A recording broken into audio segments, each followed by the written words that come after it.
নিহাজনী নামেত লৈ আহিছে এটা গুৰুত্বপূৰ্ণ খবৰ গুৱাহাটীৰ কৃত্ৰিম বানত প্ৰাণ হেৰুৱা ৮ বছৰীয়া অবিনাশলৈ ইতিমধ্যে শ্ৰদ্ধাঞ্জলি জ্ঞাপন কৰিছে টুইটযোগে ৰাহুল গান্ধীয়ে আৰু ৰাহুল গান্ধীয়ে অসমৰ বান সমস্যা বা বিভিন্ন সমস্যাসমূহক লৈ ইতিমধ্যে উত্তৰ পূৰ্বাঞ্চললৈ আহিছে আৰু সেই সকলো সমস্যাৰ বুজ ল'বলৈ ৰাহুল গান্ধী উপস্থিত হৈছে উত্তৰ পূৰ্বাঞ্চলত আৰু ইতিমধ্যে গুৱাহাটী কৃত্ৰিম বানত প্ৰাণ হেৰুৱা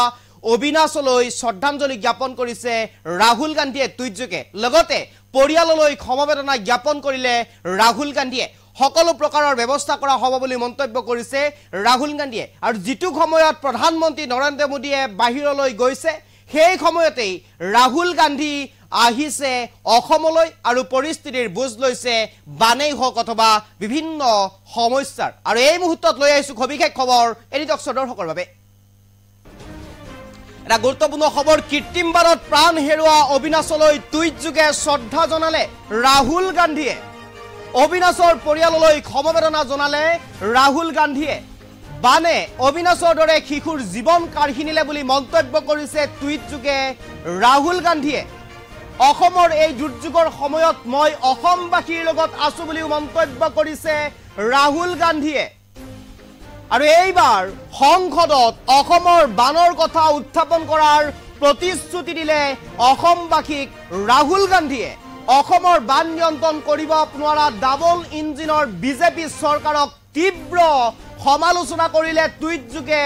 ৰাহুল গান্ধী আৰু এই মুহূৰ্তত লৈ আহিছে এটা ভাল খবৰ গুৰুত্বপূৰ্ণ খবৰ কৃত্ৰিম বানত প্ৰাণ হেৰুওৱা অবিনাশলৈ টুইটযোগে শ্ৰদ্ধা জনাইছে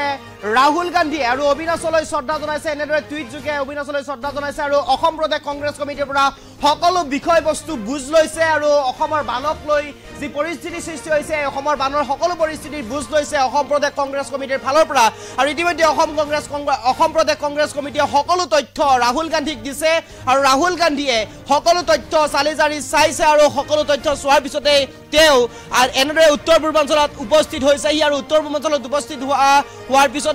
পোনপ্ৰথমে টুইটযোগে গুৱাহাটীৰ কৃত্ৰিম বানত প্ৰাণ হেৰুওৱা ৮ বছৰীয়া অবিনাশলৈ এনেদৰে এতিয়া টুইটযোগে শ্ৰদ্ধাঞ্জলি জ্ঞাপন কৰিছে লগতে পৰিয়াললৈ সমবেদনা জ্ঞাপন কৰিছে ৰাহুল গান্ধীয়ে আৰু অসমৰ সকলো বানৰ পৰিস্থিতিৰ বুজ লৈছে সংখ্যাগতভাৱে বানৰ পৰিস্থিতিৰ বুজ লোৱা পৰিলক্ষিত হৈছে অসম কংগ্ৰেছৰ যিসকল নেতা অসম প্ৰদেশ কংগ্ৰেছ কমিটিৰ ফালৰ পৰা অসমৰ বানৰ পৰিস্থিতি বান হৈ থকাৰ সময়ত অসমত কেনেধৰণে পৰিৱেশৰ সৃষ্টি হৈছিলে কিমান লোক বানৰ মুখামুখি হৈছিলে কিমান লোকে প্ৰাণ হেৰুৱাইছিলে অসমৰ দুৰ্যোগৰ সময়ত বানৰ সময়ত কিমান লোক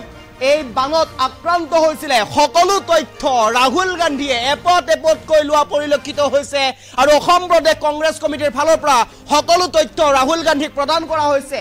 তথ্য প্ৰদান কৰা অনুসৰি ৬০ জনৰো অধিক লোকৰ মৃত্যু হোৱা বুলি ইতিমধ্যে ৰাহুল গান্ধীয়ে টুইটত উল্লেখ কৰিছে আৰু লগতে ৫৩,০০০ লোকৰ স্থানচ্যুত অৰ্থাৎ যিসকল লোকে বানৰ কবলত পৰিছিল বা যিসকল লোকৰ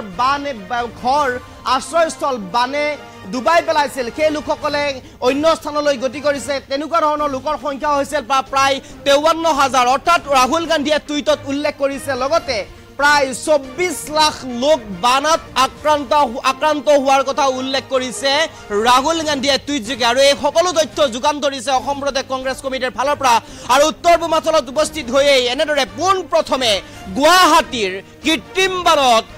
প্ৰাণ হেৰুওৱা অবিনাশলৈ জনালে শ্ৰদ্ধাঞ্জলি আৰু এই অবিনাশক মনত ৰাখিলে ৰাহুল গান্ধীয়ে আৰু এই বানৰ সময়ত যি দুৰ্যোগত ভুগিছে অসমবাসী আৰু এই দুৰ্যোগৰ সময়ত যে অসমবাসীৰ লগত থিয় দিব লাগে ৰাহুল গান্ধীয়ে তাক পোনপ্ৰথমে তেওঁ প্ৰমাণ কৰি দেখুৱালে আৰু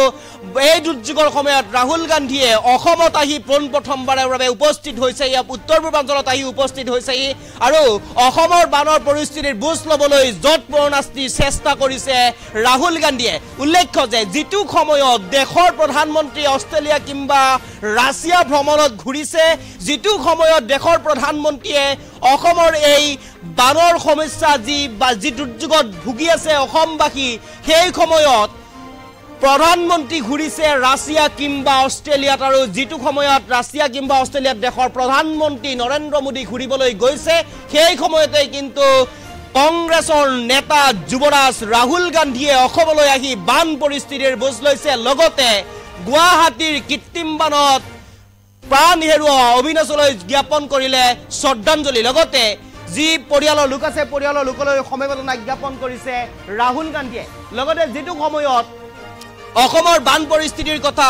ৰাষ্ট্ৰীয় প্ৰেক্ষাপটত উত্থাপন কৰিলে মোৰ কি লাভ হ'ব বুলি হিমন্ত বিশ্ব শৰ্মাই উল্লেখ কৰাৰ সময়তে এইবাৰ অসমবাসীক প্ৰতিশ্ৰুতি দিছে এইবাৰ অসমবাসীক প্ৰতিশ্ৰুতি দিয়া পৰিলক্ষিত হৈছে ৰাহুল গান্ধীয়ে এইবাৰ সংসদত সজোৰে দাবী উত্থাপন কৰিব বানৰ সমস্যাক অসমৰ বানৰ সমস্যাক ৰাষ্ট্ৰীয় প্ৰেক্ষাপটলৈ নিবৰ বাবে ৰাষ্ট্ৰীয় সমস্যা হিচাপে গণ্য কৰাবৰ বাবে এইবাৰ সংসদত সজোৰে মাত মাতিব বুলি ইতিমধ্যে উল্লেখ কৰিছে ৰাহুল গান্ধীয়ে অসমৰ বানৰ সমস্যাক লৈ সম্পূৰ্ণৰূপে লাগিব যিমানলৈ যাব পাৰে সিমানলৈ যাব ৰাহুল গান্ধী অসমৰ বান পৰিস্থিতিক লৈ আৰু সেই কথা নিজৰ টুইট যোগে ঘোষণা কৰিলে বা নিজৰ টুইট যোগে তেওঁ উল্লেখ কৰিলে আৰু অসমৰ বান পৰিস্থিতিক লৈ এনেদৰে এতিয়া মন্তব্য কৰা পৰিলক্ষিত হৈছে ৰাহুল গান্ধী আৰু এই অসমৰ এই দুৰ্যোগৰ সময়ত মই অসমবাসীৰ লগত আছো বুলি মন্তব্য কৰিছে